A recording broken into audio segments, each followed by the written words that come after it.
Nishigaki, everyone. Another fine day at VG Emporium. And you want to know what is a fine day? Is the upcoming Mother's Day, this Sunday. So I decided to actually do an episode talking about games that my mom used to play or still plays.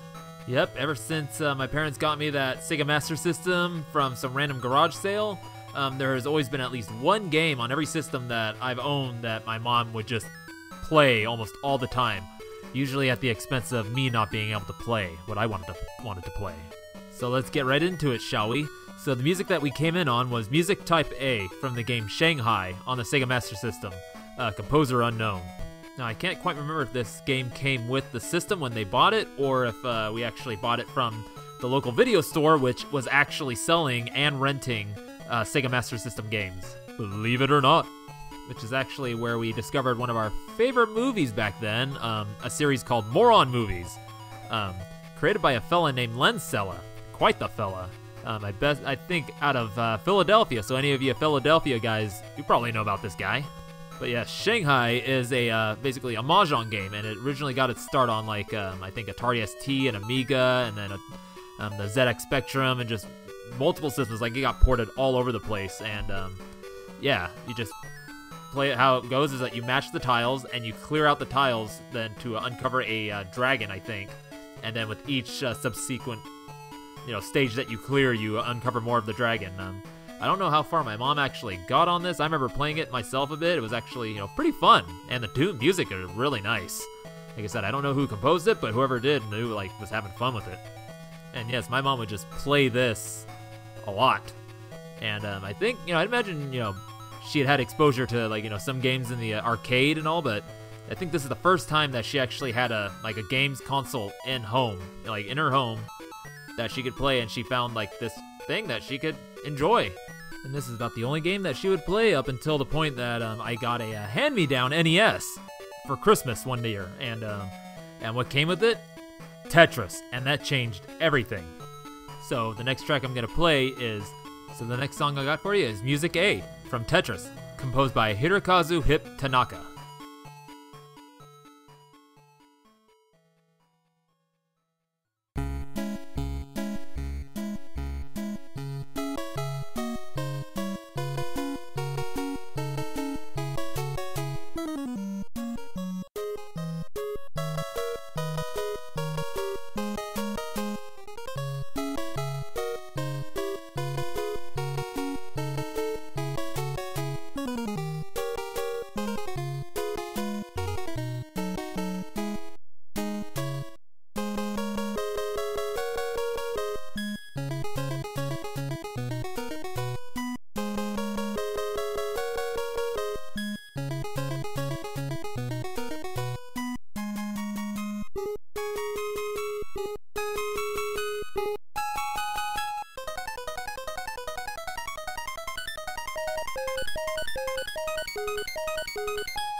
That was Music A from Tetris, arranged by Hirokazu Tanaka.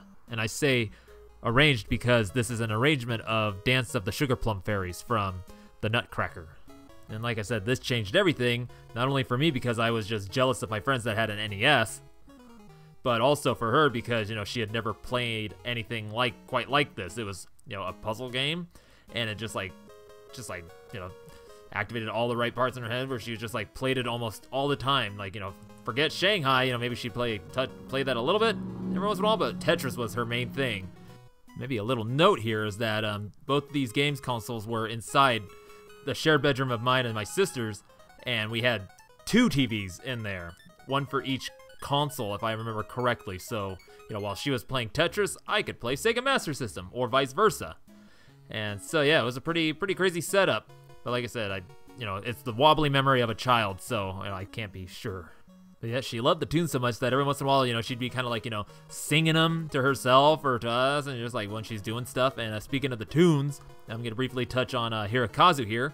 So, he got his start doing, like, he actually helped design and program some of, like, the NES's sound chip and the Game Boy's sound chip.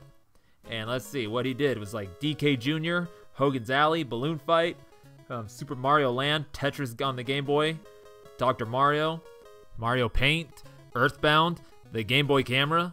There's so many other things, but I'm rushing along here because I'm actually kind of doing this last minute. Had an episode all ready for this week, and then this idea just popped in my head, and I remembered Mother's Day, so I was just like, I'm gonna go with it, I'm gonna do it, I'm gonna cram it out. So here we go. Next track, we got Flower Stage from Tetris Attack, or in Japan known as Yoshi Panel Depon. And the composer credits I could find were Yuka Tsujiyoko, Masaru Tajime, Hitoshi Yamagami, and M.Kazume.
That was Flower Stage from Tetris Attack on the Game Boy.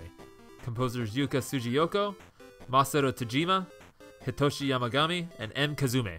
So now let's fast forward a few years here. This is 1998. This will be my 11th birthday. I got a Game Boy Pocket for my birthday, and the game that came along with it is Mega Man 2. And I'm pumped on it, and throughout the next year or so, I'll get like some of the more obvious games like, Tetris and Pokemon and everything, and then eventually came across this game, Tetris Attack, and I was like, whoa, this is like Tetris but more cooler looking. So I get it, and it's like Yoshi's Island, but with like these weird panel things, and it's not like Tetris at all, but it's actually I like it a lot better.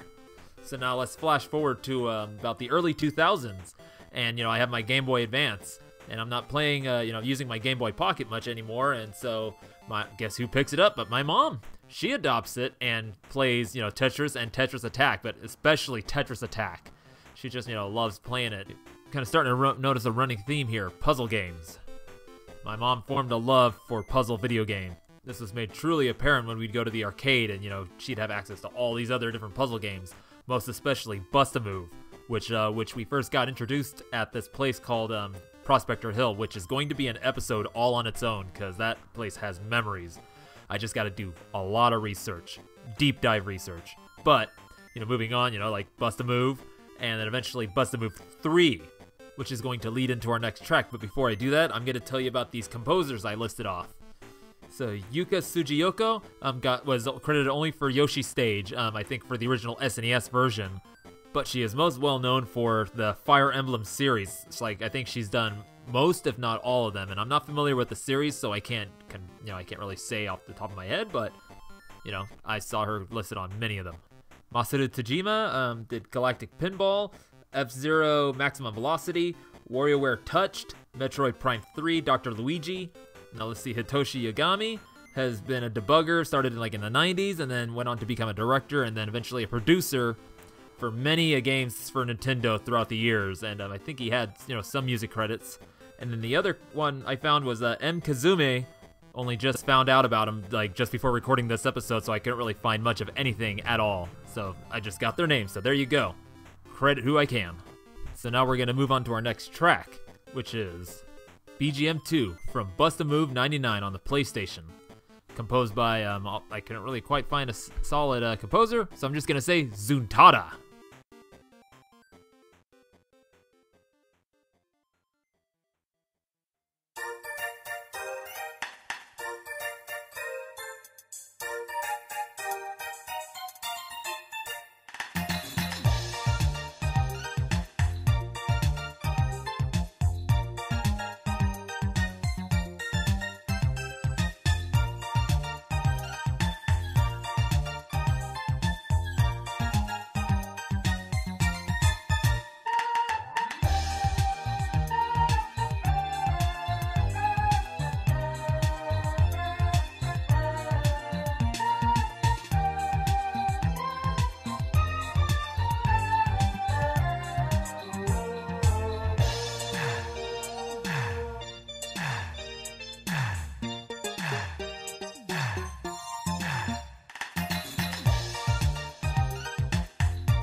That was BGM 2 from Bust a Move 99 on the Sony PlayStation, possibly composed by Kazuko Umino, Tadashi Kimijima, and Yosuko Yamada. But I'm just going off of the credits that I could find for the original Bust a Move because I can't find who did the composition for this version of the game. So yeah, like I said, we'll just chalk it up to Zuntada. But yes, Bust a Move 99, also known as Bust a Move 3 in the arcade, which is actually where we discovered this game. So as we discovered the first Bust a Move at Prospector Hill, we there was this place called Sunsplash Golfland farther down the hill in Roseville, which had a huge arcade, and we'd go there just as a special treat. And there they had all these different kinds of arcade games. I got introduced to so many cool things, and she found Bust a Move 3, and that was the one that she would go to almost all the time, or if not, for most of the time. And it's, how can you not? It's so just bright and colorful and just fun. Now we're in the early mid 2000s. I get my first PlayStation in 2003. I'm a late bloomer as far as consoles, but of course get all the games. First games I got were Mega Man 8 and Saga Frontier 2, and then of course building the collection, and then one of the ones that gets added into the collection, the home port of this on the PS1, Bust a Move 99, and again, a game that my mom just plays non-stop, still plays it, she'll still plays it, she loves it, we love it, it's a family favorite. Every once in a while I'll hear her kind of just imitating the little vocal sounds and stuff that come through there, from all the little characters, and then One of the ones is like when you get a game over, it says "That's all." Can they say it? They say it kind of like "That's all." But you know, my mom's odd sense of humor and sometimes weird way of hearing things, which I all have inherited for better or for worse. She hears "asshole." You know, just go look it up. You know, a long play of either Busted Move 3 or 99, and you know, see if somebody gets a game over, and you'll hear it. So now back to Sunsplash Golfland in Roseville. One of the other games that we discovered there, and we both really loved playing, was Super Puzzle Fighter 2 Turbo, which is where our next track is going to come from. This is Ryu's theme from Super Puzzle Fighter 2 Turbo, the Game Boy Advanced version. More on that later. Originally composed by, this is a biggie, Tatsuro Suzuki, Isao Abe, Yuko Takehara, Syun Nishigaki, Setsuo Yamamoto, and Takayuki Iwai. And as for the arranger of this version, I don't know. All I could find was that it was processed through the Logik State sound driver.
That was Ryu's theme from Super Puzzle Fighter 2 Turbo, the Game Boy Advance version, composed by all those folks that I mentioned earlier and processed through the Logik State sound driver. So now the tale on this one is that, you know, of course we enjoyed playing it in the arcade, and that is definitely the superior version as far as the music goes, but, you know, like I said, I got a Game Boy Advance, and, you know, I loved playing that thing. And, you know, when I saw that I could get the, you know, Super Puzzle Fighter on my Game Boy Advance and I could play it anywhere I wanted, I was down. And I didn't even care, like, you know, the music was just like a downgrade. You know, actually now listening to it, it kind of makes me think of like it's kind of like an Amiga mod, almost like a tracker file, because it only has like so much going on, because, you know, the direct sound was only capable of so much without, you know, taking up so much room in the cartridge. I think I'm not quite sure how all that works. I need to do some more research, but hey. So now, much like how my Game Boy Pocket was adopted by my mom, you know, later on, as I got a PSP, I wasn't playing my Game Boy Advance as much, and she eventually adopted it and started playing Super Puzzle Fighter on it almost all the time, and she still plays it, and Tetris Attack on there, and she still plays it today, even after, like, this Game Boy SP, this clamshell, is near, like, 20 years old, and, you know, she's still playing it. I think she has to actually plug it in order to play it, because the battery pack isn't holding as much juice anymore, but like I said, she still plays these games on this thing, and it's, you know, it's crazy. It's crazy to see, like, you know, my old Game Boy thing just like still being used, being played, and you know, I still have all my Game Boy Advance and Game Boy games somewhere. About half of them probably at her place, half of them in my storage right now. I know for the GBA games, I think I still have the boxes too, so I might have to look into putting those up or hold on to them. I don't know. So now I can't quite remember how or when it happened, but somehow we came into possession of a PS2 when, you know, PS3 and Xbox 360 was out, but that's beside the point. And, you know, that was a big old game changer for me because, you know, I got to play things like Killer 7, Final Fantasy 12, Shadow of the Colossus, just all these awesome games. And of course, We Love Katamari, which instantly became a mom favorite. So, what I'm going to play for you as the final track is Kuru Kuru Rock from We Love Katamari by Il Remy, or Ireme. Not sure.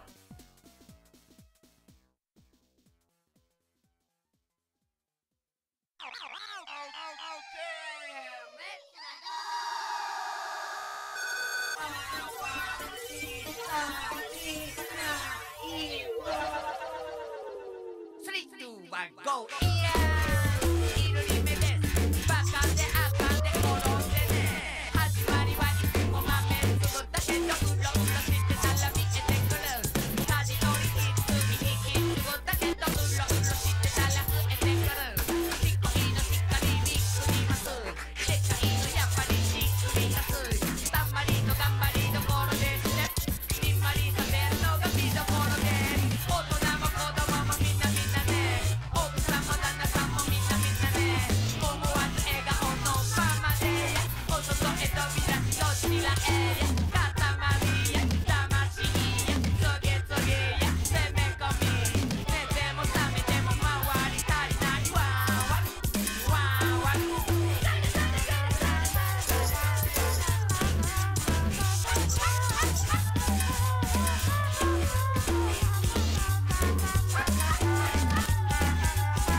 That sheer and utter madness you just heard that is 100% mom approved was Kurukururak from We Love Katamari by Il Remy. And my god, this game just blew my mom's mind. I mean, like, I remember when I first showed it to her, like, it took her maybe, like, I don't know how long to just figure out how to get through, like, the tutorial section of it. Just, like, trying to wrap her brain around the whole controls of it and everything. It was actually a pretty funny thing to watch. Because unlike the previous games, which are, like, you know, simple puzzle games, like, you know, it's just, like, you know, basic thing. You know, you directional, you know, you just match it up or everything, you know, it's just simple. But this is like some total, like, brain reworking craziness, you know, like, and, you know, going straight into this without having played Katamari Damacy, like, we got that after this one. But, you know, this is the family classic, the family favorite, the mom #1 amazing time. And once she got it figured out, it was kind of hard to get her away from it. It was just so, like, you know, she was just so addicted to it, just by the, not just by the gameplay of it, but just, like, the sheer ridiculousness of it. Because my mom is very much into, like, the absurd or just the weird humorous stuff, which is kind of explains why I am the way I am. And also probably part of the reason why I find myself imitating sounds I kept hearing as a kid and up till now is because she does the same thing. I mean, there's some sound effects in this game that, you know, I'll hear her do, like, she'll just do out of nowhere for no reason at all, like the sound of a cat when you get it. It goes, "Meow." Yeah, very strange. And it's just crazy to think that this game is, like, nearly 20 years old, like, you know, just another 3 years. Where? But despite its age and despite all the other games' ages, she still plays them all, excepting, you know, Shanghai, because I can't remember what happened to the Sega Master System. But yeah, she still plays this, Bust a Move 99, Tetris, the Game Boy version, Tetris Attack, and Super Puzzle Fighter on the that Game Boy Advance I was telling you about. And yeah, she'll just play all these. You know, she has other games, you know, she plays, but these are, like, the main ones that I remember her, like, you know, just playing a lot all the time. Now, I've got myself a pretty cool mom, you know. She sometimes refers to herself as the encyclopedia of useless knowledge because she has so much weird trivia knowledge of, like, movies and shows and stuff. I'm kind of like the encyclopedia of useless knowledge volume 2 VGM edition. So hey ma, when you listen to this, you know, happy Mother's Day. I love you. Thank you for helping me to become the weirdo that I am today. It takes an even greater weirdo to create a weirdo such as I. So, she'd be very proud of me with what I'm about to do right now. It's quite ridiculous and random, and she is very much a lover of the ridiculous. Because even though today I'm talking about Mother's Day, what is today? Today's Cinco de Mayo! Because honestly, I was originally trying to think of trying to do a Cinco de Mayo episode, but I couldn't find many tracks, and, you know, actually I couldn't really think of a way to end this episode, so hey, what I'm gonna do is I'm gonna play you a track from Grim Fandango called Campañeros by Peter McConnell. So hey, Feliz Dia de la Madre, everyone! 1, 2, 3, 4.